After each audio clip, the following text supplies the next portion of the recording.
манай газар тариалангийн салбар бол ерөнхийдөө бүх газар талбайгаа эзэд хүргэсэн гэдгийг би урд нь бас мэдээлжсэн.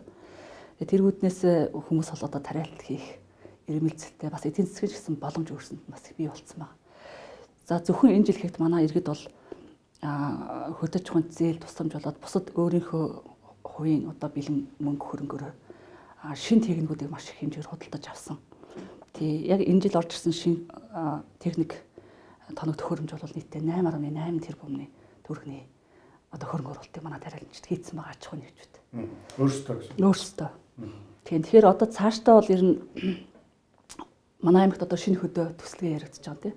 Шинэ хөдөө төслийн хүрээнд ялангуяа баруун түрүүн сум руу одоо техник өөртөө авах сонирхолтой аж ахуйн нэгжүүдэд судалгааны аваад цааш нь дамжуулаад ер нь Монгол улсын хөдөөж ухаан яамар дамжиж ирж байгаа техник хэрэгслүүдээс болж игэл манай сум руу хуваарлах маягаар ингээд зуушлаад өгвөл тэр шинэ хөдөө төсөл бол зөвхөн зохион байгуулалтын хэмжээнд дэмжигдээд ингээд явчих боломж байгаа. Тэгээ манайхан өөрснийхөө нөөц болцоогоор голдуу судлаад ийм хэмжээний хөрөнгө оруулалтыг энэ жил хийсэн.